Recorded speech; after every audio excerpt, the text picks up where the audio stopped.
शुरू करते हैं इलेक्ट्रो होम्योपैथिक रेमेडीज और रिप्रोडक्टिव सिस्टम। आज के पहले के क्लास में सभी सिस्टम पर हम फोकस डालते गए हैं। आज हम रिप्रोडक्टिव सिस्टम के बारे में पढ़ेंगे और रिप्रोडक्टिव सिस्टम में कौन कौन ऑर्गन भाग लेते हैं और फिर इस पर कौन कौन से डिजीज होते हैं और फिर उस पर इलेक्ट्रो होम्योपैथिक औषधियाँ कौन कौन आपको इस सिस्टम पर कार्य करती है। तो पहले रिप्रोडक्शन के बारे में हम लोग देखेंगे, यानी प्रजनन। प्रजनन एक प्रकृति की जैविक प्रक्रिया है ना, जो जीवों में आपको होती है और जीव जो है अपने जैसे जीव की उत्पत्ति करते हैं। ये प्रजनन प्रक्रिया के माध्यम से इसको प्रजनन के नाम से जानते हैं। इस प्रजनन प्रक्रिया में जो ऑर्गन भाग लेते हैं वो प्रजनन अंग कहलाते हैं, यानी रिप्रोडक्टिव ऑर्गन कहलाते हैं। और साथ में जो जितने भी आपको रिप्रोडक्टिव ऑर्गन हैं सभी सब मिलकर प्रजनन क्रिया को करते हैं। इस सिस्टम को हम रिप्रोडक्टिव सिस्टम के नाम से हम लोग जानते हैं, प्रजनन तंत्र के नाम से जानते हैं। इसमें सबसे पहले हम देखते हैं कि आपको ह्यूमन का सबसे आपको मनुष्य, इसमें जो बुद्धिजीवी प्राणी है इसमें इसका आपको रिप्रोडक्टिव सिस्टम जो है थोड़ा जटिल प्रक्रिया है। इसमें सबसे पहले इसको हम दो भाग में बांटेंगे, मेल रिप्रोडक्टिव ऑर्गन और फीमेल रिप्रोडक्टिव ऑर्गन। तो मेल रिप्रोडक्टिव ऑर्गन के क्रम में आपको हम मेल रिप्रोडक्टिव ऑर्गन को दो भाग में हम बांटते हैं, एक एक्सटर्नल रिप्रोडक्टिव ऑर्गन और दूसरा आपको इंटरनल रिप्रोडक्टिव ऑर्गन। तो एक्सटर्नल रिप्रोडक्टिव ऑर्गन में कौन कौन से अंग आते हैं? एक आता है सबसे नंबर पेनिस, है ना। पेनिस जिसको शिश्न के हिंदी में शिश्न कहते हैं और अंग्रेजी में पेनिस कहते हैं। ये पेनिस जो है आपके हमारे लोअर एब्डोमेन के आपको पेल्विस भाग पर इसका रूट जुड़ा रहता है ना, यहाँ से निकला रहता है पेनिस। और फिर आपको उसका अगला भाग जो है वो आपको ग्लांस के नाम, यानी पेनिस का जो हेड है वो ग्लांस के नाम से जाना था। इसमें हम दिखा रहे हैं ग्लांस आपको है और इसके ऊपर एक पतली झिल्ली, एक पतली आपको चमड़ी जो होती है जो ग्लांस को कवर करती है, उसको फॉर स्किन के नाम से हम लोग जानते हैं। ये आपको ग्लांस की सुरक्षा देती है। अब देखिए मध्य वाला भाग जो है पेनिस का मध्य वाला भाग है, इसमें जो है आपको तीन आपको नलिकाएं होती हैं जो आपको स्पॉन्जी टिश्यू से बनी होती है और उसमें आर्टरी का जाल बिछा हुआ रहता है। सेक्स के दौरान में आपको इसमें पूरे में आपको ब्लड जो है आकर भर जाता है और पेनिस की संरचना में बदलाव आती है, कड़ापन आ जाता है, उसका साइज बदल जाता है ना। ये आपका उस जितना देर तक आपको ब्लड उसमें रहता है उतना देर तक स्ट्रेंथ रहता है, आपको पेनिस में कड़ापन रहती है। फिर वो ब्लड आपको वेन के माध्यम से जब रिटर्न हो जाता है तो पेनिस में कड़ापन खत्म हो जाती है।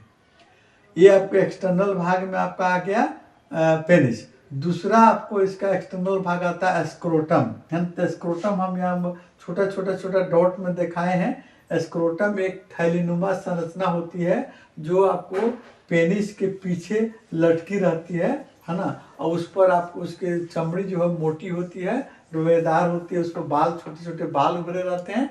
और इसमें जो है ये आपको स्क्रोटम जो है, स्क्रोटम के अंतर्गत दो गोलनुमा अंडे शेप के आकार की संरचना पाई जाती है जिसको हम लोग टेस्टिकल या टेस्टिस के नाम से हम लोग जानते हैं। और इस टेस्टिस में देखिए, टेस्टिस में आपको यही आपको स्पर्म का प्रोडक्शन होता है ना।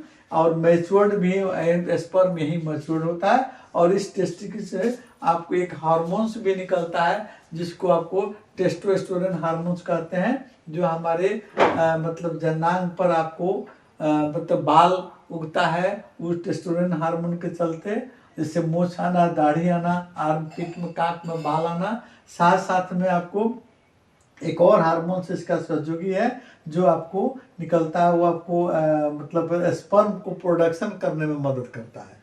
ये हो गया आपका टेस्टिकल। और टेस्टिकल और स्क्रोटम के अंतर्गत टेस्टिकल रहता है। इसका सबसे इम्पोर्टेंट फंक्शन हम देखते हैं कि हमारे आपको बॉडी का तापक्रम को इंडिकेट करता है ना। ये आपके बॉडी का तापक्रम कैसा है ये आपको स्क्रोटम को देखकर हम पता लगा सकते हैं। जब स्क्रोटम आपको लूज रूप में लटका रहता है पेनिस के पीछे, तो आप समझ जाइए कि हमारे बॉडी का टेम्परेचर नॉर्मल है या ज़्यादा है ना। आपको गर्मी के सीजन में ऐसा हम लोग देखते हैं। और वहीं बॉडी का टेम्परेचर जब कम हो जाता है या आपको ठंडा के सीजन में हो जाता है, ठंडा हो जाता है, उस समय स्क्रोटम सिकुड़कर छोटा हो जाता है। ठीक है, ये हो गया स्क्रोटम। स्क्रोटम से दो नलिकाएं निकलती हैं जिसको स्पर्म डक्ट कहते हैं, और ये स्पर्म डक्ट आपको यूरिनरी ब्लैडर में जाकर नीचे पीछे आपको जुड़ जाता है। तो यूरिनरी ब्लैडर में जुड़ता है, वहाँ पर सेमिनल वेसिकल्स में जाकर जुड़ जाता है, जहाँ सीमेन का डिस्चार्ज, सीमेन का प्रोडक्शन होता है ना। और जस्ट आपको यूरिनरी ब्लैडर सीमेन का जो प्रोडक्ट होता है सेमिनल वेसिकल्स के नीचे आपको प्रोस्टेट ग्लैंड्स होता है। और प्रोस्टेट ग्लैंड्स अब जो है आपको यूरेथ्रा यानी पेशाब नलिका को घेर कर, चारों तरफ से घेर कर यूरिनरी ब्लैडर के जस्ट नीचे आपको घेरे रहती है प्रोस्टेट ग्लैंड्स, है ना। वो प्रोस्टेट ग्लैंड्स जो है, ये इस पर एक मेरा वीडियो पहले निकल आ गया है, आपको यूट्यूब पर आप देखिएगा प्रोस्टेट ग्लैंड्स कहाँ होता है, क्या होता है, उसके कौन कौन से डिजीज होते हैं, उसके बारे में आप उसको आप पढ़ सकते हैं, आप देख सकते हैं। प्रोस्टेट ग्लैंड्स के जस्ट नीचे आपको एक और संरचना होती है, वो ग्लैंड्स आपको bulbo urethra glands, bulbo urethra glands यहाँ बना हुआ है, जिसका फंक्शन ये है कि ये सीमेन लाइक आपको एक लिक्विड डिस्चार्ज करता है, जो आपको यूरेथ्रा यानी आपको पेशाब नलिका को ये आपको चिकना बनाता है। जो स्पर्म निकलता है वो स्पर्म को बाहर निकालने में मदद करता है।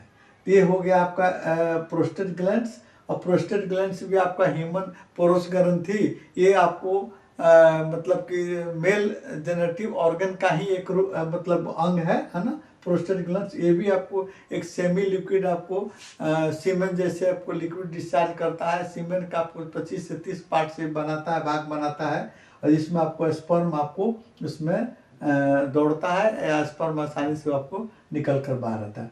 तो ये होगा हमारा ये यूरिनरी ब्लैडर हो गया, ये आपको प्रोस्टेट ग्लैंड्स हो गया यहाँ पर। फिर आपको ये हो गया सेमिनल वेसिकल्स हो गया, जिसमें आपको सीमेन बनता है। और उसके अलावा आपको प्रोस्टेट बल्बो यूरेथ्रा ग्लैंड्स हो गया, जो आपको सीमेन लाइक लिक्विड बनाता है, जो यूरेथ्रा को चिकना करता है। और वास्ट डक्ट आपको जिसको कहेंगे, आपको स्पर्म डक्ट, स्पर्म नलिका जो है स्पर्म बनती है, और यह स्पर्म आपको वास्ट नली से होके हुए फिर यह सीमेन से मिल जाता है, सीमेन से मिलकर फिर आपके यूरेथ्रा से पेनिस के माध्यम से बाहर निकलता है। ये हमारा हुआ आपको मेल जेनाइटल ऑर्गन।